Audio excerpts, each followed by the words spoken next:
The psychologist Carl Jung noted that the stories we tell contain traces of who we are. This is true of the ancient stories of gods and heroes, but it remains true even today.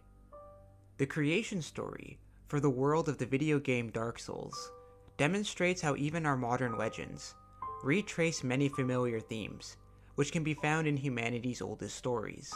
We've discussed on the channel before how creation stories are, perhaps somewhat inadvertently, allegories depicting the birth of consciousness, which can, for our purposes, be defined as the state of self-awareness which differentiates humans from animals.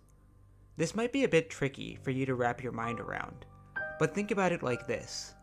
You only need to explain the origins of the world once you become conscious that there is a world, and that you are in it. Hence, why early creation stories are really attempts to explain the origins of consciousness.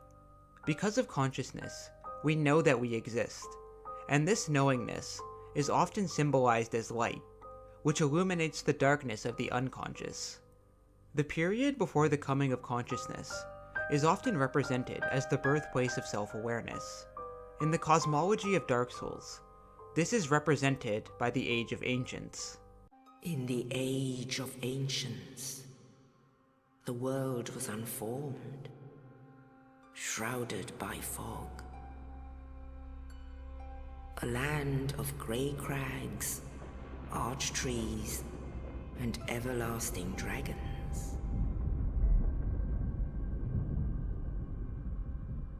The Age of Ancients is a timeless age, devoid of change, and is dominated by everlasting dragons. This epoch is symbolic of the time before consciousness, which feels timeless and shrouded in darkness. As the Jungian psychologist Erich Neumann writes, "The time of the beginning, before the coming of opposites, must be understood as the self-description of that great epoch, when there was still no consciousness. This prehistoric state of being is not time, but eternity, just as time before the coming of man and birth and begetting is eternity. And just as there is no time before the birth of man and ego, only eternity, so there is no space, only infinity." The dragons who ruled over the Age of Ancients are described as everlasting.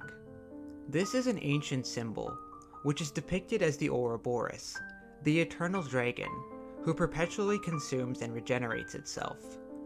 Existence in the Ouroboros is the symbolic self-representation of the dawn state, showing the infancy, both of mankind and of the child. Dragons themselves have a deep psychological significance, as they represent the primordial reptilian animality, which exists in the archaic portions of the human mind. We all possess this reptile within, and the dragon therefore symbolizes our unconscious minds. We even later learn about the existence of primordial serpents, who existed at this time as well, all symbols of the ageless time before the coming of consciousness. However, the age of the everlasting dragons is interrupted by the coming of the first flame. But then there was fire, and with fire came disparity. Heat and cold, life and death, and of course, light and dark. With the light of the first flame, opposites and disparity come into being. Before consciousness, there is no concept of opposites, but the coming of the light of consciousness produces a tension which gives rise to opposing ideas. As Neumann writes, "Only in the light of consciousness can man know," and this act of cognition, of conscious discrimination, sunders the world into opposites, for experience of the world is only possible through opposites. Where there was once formlessness, changelessness, and timelessness, there are now opposites and disparities, light and dark, heat and cold, life and death. In other creation stories, opposites such as male and female, heaven and earth also come into being. The fact that light gives birth to opposites is a widespread idea in mythology, and is a reference to the idea that the light of consciousness allows us to discriminate between different things. From the first flame arise new beings who find great souls in the fire. Then from the dark they came and found the souls of lords within the flame.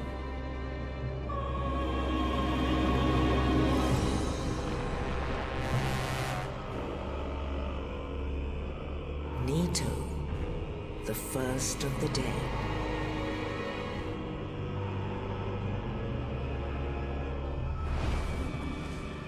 The Witch of Izalith and her daughters of Chaos. Gwyn, the Lord of Sunlight, and his faithful knights. And the furtive pygmy, so easily forgotten. In the game, souls vary in power, and greater beings possess more powerful souls. The most powerful beings to arise from the first flame were Nito the Grave Lord, the Witch of Izalith, and Gwyn, the Lord of Sunlight. These beings, particularly Gwyn and his knights, fought against the dragons in order to displace their rule and establish a new age of fire. The overthrowing of the dragon represents the attempt of consciousness to rule over the unconscious and allow the divine consciousness to displace the reptilian unconscious. The hero's fight is always concerned with the threat to the spiritual masculine principle from the Ouroboros dragon. The Lord of Sunlight, Gwyn, is perhaps the most consequential character in the series. As we know from mythology, the masculine heaven represents the highest realms of consciousness. Gwyn and his children are gods who rule over the heavenly realm of Anor Londo, deriving their power from the first flame. Gods of light traditionally represent mankind's transcendence of nature as we produce better technology and go beyond our primitive origins. We even learn that humans in the world of Dark Souls are, in a sense, imprisoned by the gods, but we will circle back to this idea in a later video. Another great being who emerged from the first flame was Izalith, who, with her daughters of Chaos, attempted to recreate the power of the first flame. But something went awry, and instead, Izalith gave birth to demons. Even though we can symbolically overcome the unconscious dragon, the unconscious is never fully extinguished, but will return in a chaotic form. Chaos is associated with the feminine, as opposed to order, which is associated with masculinity and heaven. In the game, Izalith and her daughters inhabit a subterranean realm which resembles hell. Izalith represents the Great Mother, whose chaotic unconsciousness threatens the spiritual consciousness. In older myths, humanity is poised between these two forces, the light being symbolized as good, while the darkness of the unconscious is represented as bad. But in Dark Souls, it is far more ambiguous, as the gods are clearly hostile to humanity. The Great Mother is also the mother of demons, who represents the chaotic parts of the psyche which resist consciousness. The unconscious forces of this now obsolete psychic stage thereupon deploy themselves against the ego hero as fearsome monster and dragons, demons and unclean spirits, who threaten to swallow him up again. The Terrible Mother, the all-inclusive symbol of this devouring aspect of the unconscious, is therefore the Great Mother of all monsters. All dangerous effects and impulses, all the evils which come up from the unconscious and overwhelm the ego with their dynamism, are her progeny. For this reason, Gwyn and his knights actively slay the demons, since they threaten the superiority of the gods. Nito, the Lord of Death, also has an archetypal symbolism. We haven't yet talked about the psychological symbolism of death, but in short, death represents consciousness succumbing to the unconscious. Whereas demons represent an active resistance against the unconscious, death represents consciousness, surrendering to the overwhelming darkness of the unconscious, losing the fight, so to speak. Death is often followed by rebirth, or the reawakening of consciousness, the birth of a new, superior consciousness. We learn later, that the fire which gave rise to this new world of opposites and disparity is slowly fading, and the player's primary purpose is to reignite the flame by sacrificing himself. Therein lies another archetypal symbol, that of mankind sacrificing himself in order to keep the flame of consciousness lit. This voluntary burden is the burden of humanity, and Dark Souls is concerned with this seeming curse inflicted upon mankind. The gods feared the ending of the first flame, a symbolic return to the unconscious, and so cursed humanity to forever sacrifice themselves to keeping the fire burning, just as we too must engage in a continual sacrifice of our natural instincts in order to maintain our higher state of consciousness as the human species becomes more and more godlike. If you have watched my series on the origins and history of consciousness, you may note several differences in the world of Dark Souls compared to many other myths, and this is what makes individual myths so interesting. Not just the similarities, but also the differences. Light is seen nearly universally as good, but Dark Souls challenges this assumption, and suggests that maybe it would be better for everything to fade into darkness, into unconsciousness. New stories can modify old myths in order to ask important philosophical questions, which is why every new iterations of myths bring forth new mysteries. They may also reflect the artist's own personal thoughts and feelings, which in itself is interesting. Another question we should ask is whether this myth was spontaneous or was inspired by existing myths. The answer is probably a little bit of both. One of the reasons we see old ideas continuously re-emerge is because they speak to the unconscious mind and help us to grasp the psychology of collective humanity.